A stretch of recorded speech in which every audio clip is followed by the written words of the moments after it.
Nice, Vegas Unlocked. Thank you. Very cool. Biggest bronze statue. I have to remember that. You keep telling me that. I need to remember that. Very cool. I-15 in Decatur. Those are parallel, Blake. They both run north-south. Unless you meant cruise each one separately. But there's Park MGM in Italy. But on this particular evening, we're going to focus on the Strip. And you can see the crowds over there crossing, as well as over here. Not so much on the walkway above us right now. And then you've got Planet Hollywood here. And Cosmopolitan over here, where your in-room bottle of water is $26. Don't touch it, don't nudge it, don't breathe on it, because they'll charge you $26 for it. Hey, Nighthawk, welcome. So I was thinking about doing Sugar, but they're not at the stage next to Whiskey Liquor. So if there are other people streaming Sugar, I may go back up to Alter Ego and sit down up there. So one of them, either Alter Ego or Sugar. We'll see.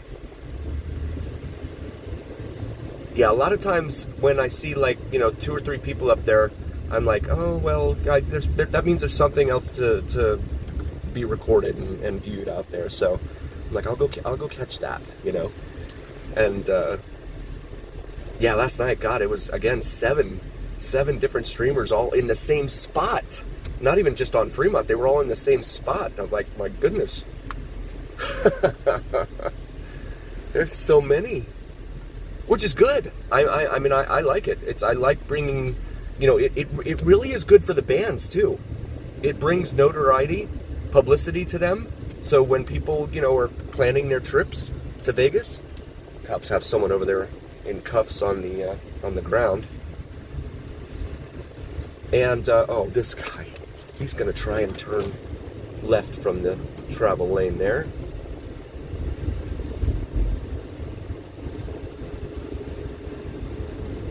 Yeah, Vegas Unlocked, definitely like and subscribe. Very, very cool people.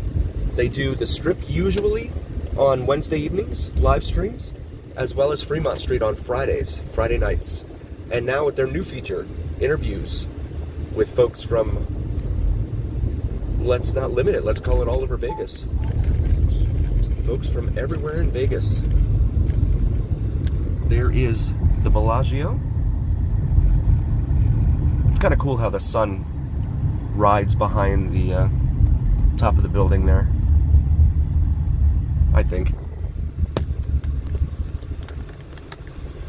Ah, that's right. Yeah, Mike. Oh, and also, vids from Mike. Again, if you're new, just joining, please like and subscribe. Also, check out Vegas Unlocked and vids from Mike, as well as my beautiful wife's channel, Cinnamon and Jupiter.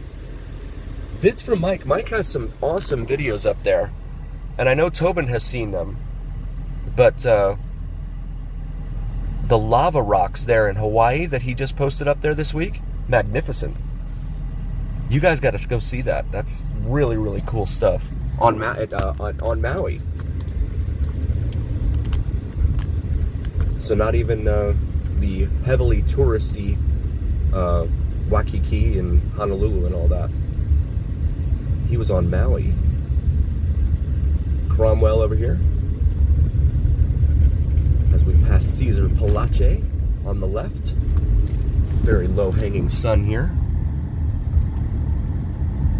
And there's the Flamingo. It's been here since 1946.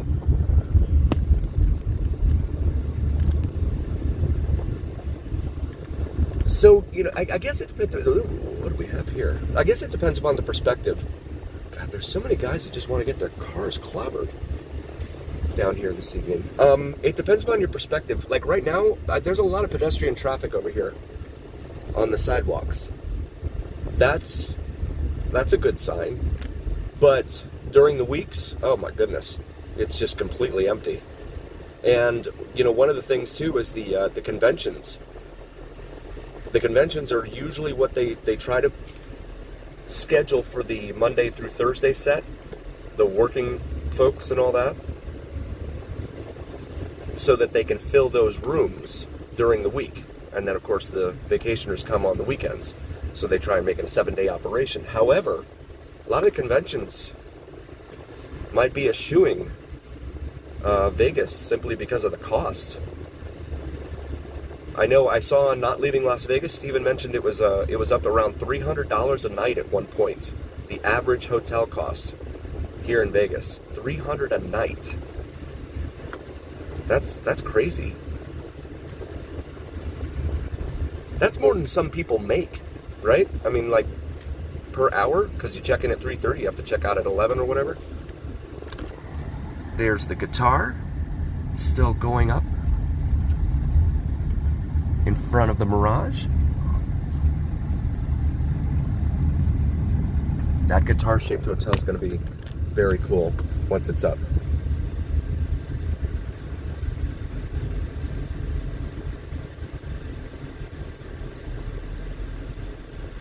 Yeah, JRV, the economy, you know, it's really the people that want to come and gamble, the people that want to come and see, you know, the adult playground, those people are going to come no matter what.